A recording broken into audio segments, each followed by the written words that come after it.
meninas, tudo bem? Sejam bem-vindas ao canal Tratando de Estética com Gabi Tuller. Hoje nós vamos falar sobre um assunto muito importante dentro dos tratamentos estéticos nas clínicas de estética, que são as manchas de pele. Primeiramente, eu quero falar para vocês o conceito de uma discromia. O que é uma discromia? Como o nome mesmo diz, quer dizer alteração, cromia de cor. Então seria uma alteração de cor.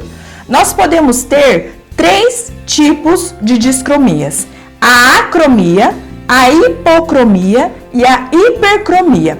Dentro dos tratamentos estéticos, nós só trabalhamos com a mancha chamada hipercromia, que são manchas de colorações mais escuras do que a pele natural que nós temos. Existem vários tipos de hipercromia. Então, quais são as hipercromias que nós temos? Primeiramente, nós vamos falar sobre o melasma. O que seria o melasma? O melasma é uma mancha de pele. Geralmente ela dá nessa região malar. Por quê? Porque a região malar é uma região de pele seca. Nós falamos em algumas aulas atrás que quando nós temos uma característica de pele mista, a pele mista tem a pele oleosa na zona T e a pele normal ou seca na região malar. Isso quer dizer que as manchas elas podem aparecer com maior frequência na região malar, que é a região que tem menos sebo na nossa pele. Então, o melasma é uma mancha muito comum de aparecer principalmente nessa região malar, que é a bochecha, e ela vem como manchas tipo asa de borboletas, né? Umas manchas no qual elas vão ser mais escuras do que a pele, e a origem delas é pela radiação solar ou pela radiação da luz fria, a luz da radiação VA. Vários fototipos podem aparecer essa mancha, só que os tratamentos mais difíceis de se fazer são com as peles mais morenas, aquelas peles de fototipo 4, 5 e 6, onde nós temos uma pigmentação muito mais forte do que o fototipo 1, 2 e 3. Qual é o outro tipo de hipercromia? Nós temos então a mancha hipercromia pós-inflamatória. O que seria essa mancha de hipercromia pós-inflamatória? É uma mancha decorrente de um processo inflamatório. Pode ocorrer muito após acne. Então, por exemplo, a cliente teve acne, saiu ao sol, ainda existe um processo inflamatório, a pele ainda está se regenerando e o que acontece é que o sol acaba queimando, né, aquela pele, oxidando aquela pele mediante aquele processo inflamatório. Isso se dá muito também quando as pessoas, principalmente as morenas, levam picada de pernilongo, mosquito, e aí ficam, né, com aquela manchinha do pernilongo ali na pele. Então é a mancha da hipercromia pós-inflamatória. Um outro tipo de hipercromia é o chamado melasma gravídico, né? Ou cloasma gravídico. O que seria essa mancha? É a mancha da gravidez. Então, muitas vezes causado pelo hormônio MSH, esse hormônio ele vai estimular com que a mancha apareça principalmente na gravidez, onde os hormônios da mulher, né, elas estão muito descontrolados. Então isso vai fazer com que haja, né, essa mancha, podendo ocasionar ainda essa mancha após o nascimento do bebê, principalmente se essa pessoa ela não utilizar o filtro solar. Uma mancha muito comum também é a melanose solar.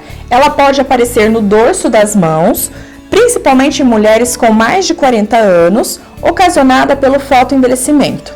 Bem, existe a mancha genética chamada de efélides ou as sardas, que são manchas no qual a pessoa já nasce, né, com essas sardas e com o passar do tempo elas podem ir ficando mais fortes. Geralmente o tratamento dessas manchas ocorre no inverno, a pessoa ela clareia essas manchas, mas como é uma mancha genética, o que acontece é que no verão elas sobressaem novamente, então elas ficam mais fortes.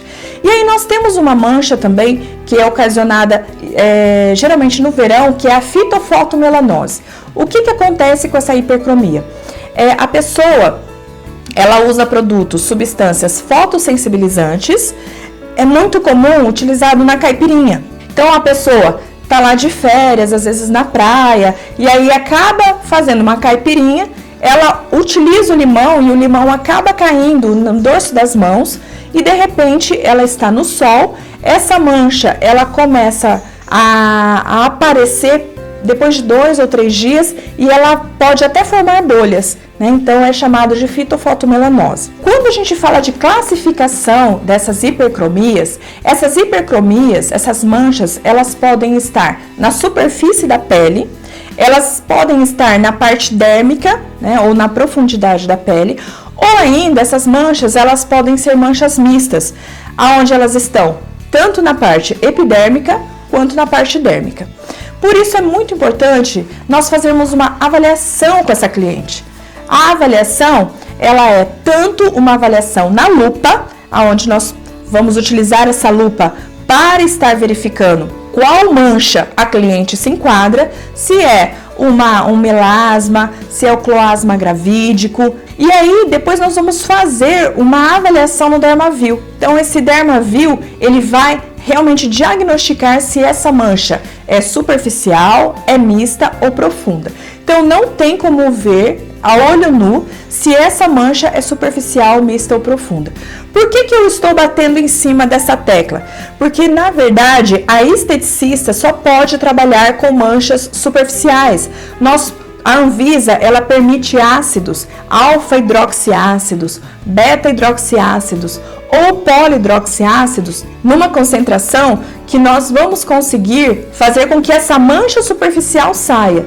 Então, quando a gente fala para a cliente que ela tem mancha mista ou mancha profunda, ela deve procurar uma dermatologista para fazer o tratamento adequado. Bom, como surge, então, uma hipercromia? Como é que acontece, né, lá na parte fisiológica essa hipercromia? Na verdade, a gente fala de um processo chamado de melanogênese. Quando a gente estudou sobre pele, lá na fisiologia da pele, existe uma aula sobre isso, depois você pode ir lá. Nós falamos sobre uma célula muito importante chamada melanócito. Essa célula chamada melanócito, ela que vai fabricar a melanina.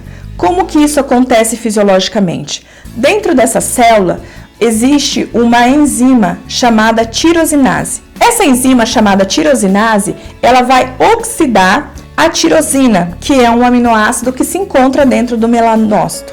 O que vai acontecer depois? Essa tirosina, ela se transforma em dopa, depois ela se transforma em dopaquinoma, depois ela se transforma em dopacromos, e aí existe um processo chamado tirosina-melanina, que através, né, de processos combinados com proteínas, nós vamos ter então um resultado de uma melanoproteína.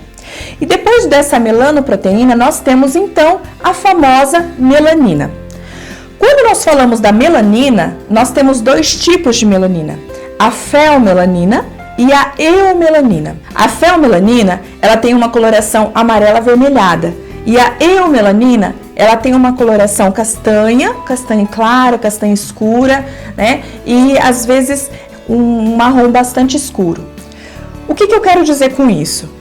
Que pessoas de fototipo 1 e 2 têm muito mais substâncias de feomelanina do que de eumelanina. Então, por isso que muitas vezes a pessoa de fototipo 1, ela pode se queimar, mas ela não fica bronzeada, porque ela não tem a presença significativa da eumelanina. Já a pessoa de fototipo 4, de fototipo 5, quando ela se expõe ao sol, o que vai acontecer é que ela não vai ficar vermelha, ela vai se bronzear, ela vai ficar morena, ela vai pegar uma cor acastanhada.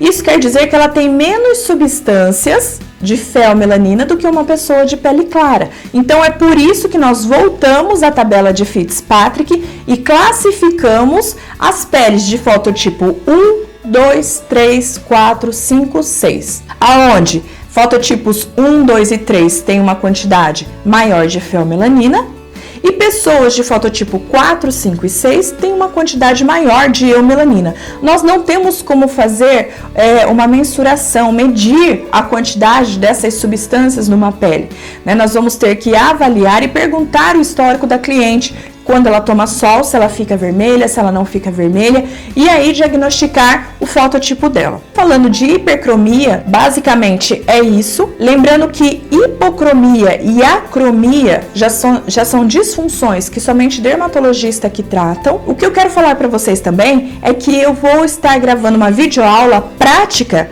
dessa questão das manchas, mostrando para vocês o aparelho chamado Dermaview, para vocês verem a importância dele, como que a gente classifica essas manchas, e aí em cima dessa classificação e em cima dessa anamnese, nós vamos escolher o melhor tratamento para essa cliente. Meninas, eu quero agradecer a presença de vocês. Se vocês gostaram dessa videoaula, curtem esse meu canal, deem um joinha, se inscrevam no canal e compartilhem no Facebook. E até mais!